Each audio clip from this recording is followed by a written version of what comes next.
Hello students, welcome to my channel IGNOU study material. I hope कि आप सब अच्छे होंगे। मैं भी बहुत अच्छी हूँ। सो स्टूडेंट्स, आज हम BEVAE181 यूनिट 3 को डिस्कस करेंगे, मेजर इकोसिस्टम्स। इसमें हम 5 टॉपिक कवर करेंगे। सबसे first introduction, second forest ecosystem, third grassland ecosystem, fourth desert ecosystem and fifth जो कि हमारा लास्ट टॉपिक है, एक्वेटिक इकोसिस्टम। सबसे पहले हम इसके इंट्रोडक्शन की बात करेंगे। इसके इंट्रोडक्शन में बताया गया है कि जो हमारे इकोसिस्टम है उसको बेसिकली 2 कैटेगरीज में डिवाइड किया गया है। फर्स्ट है टेरेस्ट्रियल एंड सेकंड है एक्वेटिक। ठीक है, एक्वेटिक इकोसिस्टम। अब हम इस यूनिट में सिर्फ इकोसिस्टम की जो दोनों कैटेगरीज है उसके बारे में पढ़ेंगे।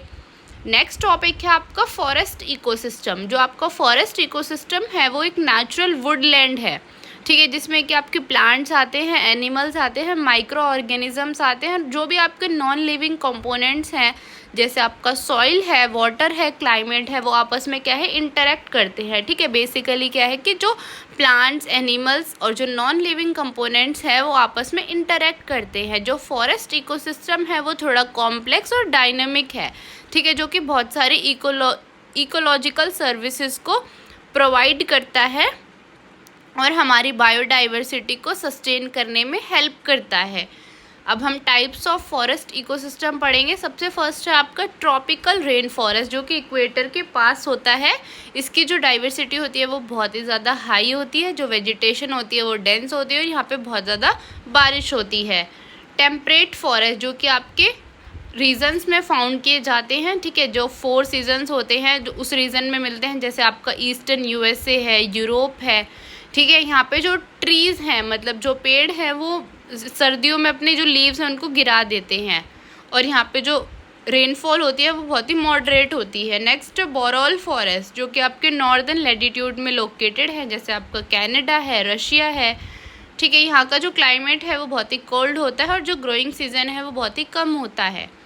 नेक्स्ट टॉपिक है आपका ग्रासलैंड इकोसिस्टम। ठीक है, जो आपका ग्रासलैंड इकोसिस्टम है वो आपका टेरेस्ट्रियल इकोसिस्टम है, ठीक है, जहाँ पे घास होते हैं और कुछ नॉन वुडी प्लांट्स भी होते हैं। जो ट्रीज़ होते हैं या तो वो बहुत ज़्यादा स्पार्स होते हैं या फिर बिल्कुल ही एब्सेंट होते हैं। ठीक है, जो ग्रासलैंड है उसका जो टेम्परेचर होता है, वहाँ पे जो रेनफॉल होती है वो बहुत ही मॉडरेट होती है। और ये जो फॉरेस्ट है, ये जो ग्रासलैंड इकोसिस्टम है वो फॉरेस्ट को सपोर्ट करते हैं डेजर्ट से ज़्यादा। ठीक है, तो देखो बेसिकली जो हमारा ग्रासलैंड इकोसिस्टम है वो टेरेस्ट्रियल इकोसिस्टम है, ठीक है, जहाँ पे ग्रास होता है और नॉन वुडी प्लांट्स होते हैं। जो ट्रीज़ होते हैं वो स्पर्श होते हैं या फिर बिल्कुल ही एब्सेंट होते हैं, मतलब होते ही नहीं है। जो ग्रासलैंड होता है उसका जो रेनफॉल का टेम्परेचर होता है वो बहुत ही मॉडरेट होता है। इसके फंक्शंस हैं कि ये बायोडाइवर्सिटी को सपोर्ट करता है, स्पेशली हार्बीवोरस और माइग्रेटरी एनिमल्स को। सॉइल फॉर्मेशन में हेल्प करता है, प्रोटेक्शन में हेल्प करता है, कार्बन स्टोरेज करता है, ठीक है, और जो लाइफ स्टॉक्स है उनके लिए ग्रेजिंग लैंड होता है ये, ठीक है, और ह्यूमंस के लिए फूड सप्लाई करता है। नेक्स्ट टॉपिक है आपका डेजर्ट इकोसिस्टम। जो डेजर्ट इकोसिस्टम है वो भी आपका टेरेस्ट्रियल इकोसिस्टम है, जहाँ पे बहुत ही कम रेनफॉल होती है, ठीक है, 25 सेंटीमीटर पर ईयर से भी बहुत ही कम रेनफॉल होती है। जो टेम्परेचर होता है वो बहुत एक्सट्रीम होता है, जो वेजिटेशन होती है वो बहुत ही स्पर्श होती है। ठीक है, तो टाइप्स ऑफ, जैसे कि आप राजस्थान में देख सकते हो, ठीक है, types of desert ecosystem 2 types की होती है आपकी, हॉट एंड ड्राई डेजर्ट्स और सेकंड होती है कोल्ड डेजर्ट। तो हॉट एंड ड्राई जैसे कि आपके अफ्रीका में होता है, इंडिया में आप अपनी थार को देख सकते हो, ठीक है, गाड़ी वाली थार नहीं, डेजर्ट जो थार होती है उसको। यहाँ पे जो डे टाइम में टेम्परेचर होता है, मतलब दिन में बहुत ही गर्मी होती है और कभी कभी बहुत ही कम रेनफॉल भी हो जाती है। ठीक है, यहाँ पे बहुत ज़्यादा सैंडी और रोकी सॉइल होती है, बहुत ही कम प्लांट्स होते हैं। जो कोल्ड डेजर्ट होती है वो आपका एशिया में मिलती है या फिर पोलर डेजर्ट में। ठीक है, यहाँ का जो टेम्परेचर, मतलब यहाँ पे हमेशा क्या होती है, सर्दी होती है या फिर कूल समर्स होते हैं। ठीक है, जो वेजिटेशन होती है वो बहुत ही स्पर्श होती है। नेक्स्ट टॉपिक है एक्वेटिक इकोसिस्टम। जो एक्वेटिक इकोसिस्टम है, मतलब वो मेनली जो वाटर बॉडीज़ होती है उनको हम एक्वेटिक इकोसिस्टम बोलते हैं, जिसमें कि हमारा जो फ्रेश वाटर होता है और मरीन इन्वायरमेंट होता है जो कि आपस में इंटरेक्ट करते हैं लिविंग ऑर्गेनिजम्स लिविंग ऑर्गेनिजम्स और जो वाटर बेस्ड इन्वायरमेंट होता है उसके साथ। ठीक है, देखो बेसिकली जो वाटर बॉडीज़ होती है वो हमारी इकोसिस्टम में काउंट होती है। यहाँ पे आपका जो पानी होता है वो बहुत ही फ्रेश होता है, जो इन्वायरमेंट होता है वो मरीन होता है। ठीक है, जो लिविंग ऑर्गेनिजम्स है वो वाटर बेस्ड इन्वायरमेंट के साथ इंटरेक्ट करते हैं। अब इनकी कैटेगरीज देखो, सबसे फर्स्ट है फ्रेश वाटर इकोसिस्टम, जिसमें आपके लेक्स, पॉन्ड्स, ठीक है, रिवर्स आते हैं। नेक्स्ट है मरीन इकोसिस्टम, जो कि आपके छोटे मतलब ओपन ओशियंस होते हैं। ठीक है, नेक्स्ट है बर्किश वाटर इकोसिस्टम, जिसमें कि आपके मैनग्रोवर्स, पाम्स आते हैं, फॉरेस्ट आते हैं। नेक्स्ट टॉपिक है आपका इक्वेटिक ऑर्गेनिजम्स। ठीक है, इक्वेटिक ऑर्गेनिजम्स आपके लिविंग कंपोनेंट्स होते हैं इकोसिस्टम के। ठीक है, ये स्पेशली क्या है, ये स्पेशली होते हैं सरवाइव करने के लिए वाटर इन्वायरमेंट में। ठीक है, मतलब आपने देखा होगा ना, जैसे पानी में कुछ पेड़ पौधे होते हैं, छोटे छोटे स्पीशीज भी होती है बहुत सारी, तो अब हम उन्हीं के बारे में पढ़ेंगे। सबसे फर्स्ट है आपका प्लैंकटन। ठीक है, ये स्मॉल ऑर्गेनिजम्स होते हैं जो कि फ्लोट करते हैं, मतलब जो कि फ्लोट करते हैं पानी में। ठीक है, प्लांट लाइक होते हैं, जैसे आपकी एल्गी होती है। नेक्स्ट है नेक्टॉन, जो कि स्विम करते हैं आपके, जैसे आपके फिश है, वेल्स है आपकी। ठीक है, बैंटॉस होते हैं जो कि आपके या तो ऊपर मिलते हैं या फिर बॉटम में मिलते हैं आपके वाटर बॉडीज़ के, जैसे आपके स्टार फिश है, स्नेल्स हैं आपके, वॉर्म्स हैं। ठीक है, पेरिपोटेंट्स होते हैं आपके ऑर्गेनिजम्स, जैसे कि आपकी एल्गी है, जो कि या तो रॉक से चिपके होती है या फिर प्लांट से चिपके होते हैं, जैसे आपकी एल्गी होती है ना, जैसे काई लग जाती है वो। नेक्स्ट है आपकी न्यूसोटॉन, जो ऑर्गेनिजम्स हैं जो कि लिव करते हैं आपके एयर वाटर सरफेस में, जैसे आपके इंसेक्ट्स हैं, बैक्टीरियाज हैं कुछ। नेक्स्ट टॉपिक है आपका फ्रेश वाटर इकोसिस्टम। ठीक है, जो आपका फ्रेश वाटर इकोसिस्टम होता है वो आपकी वाटर बॉडीज़ होती हैं, जिसमें जो सोल्ट, जो नमक की मात्रा होती है वो बिल्कुल 1% या फिर ना के बराबर ही होती है। ठीक है, ये सपोर्ट करती है हमारे प्लांट्स को और एनिमल्स को, और हमारी जो वाटर साइकिल होती है उसमें भी हेल्प करती है, और हमारी बायोडाइवर्सिटी को कंजर्व करती है।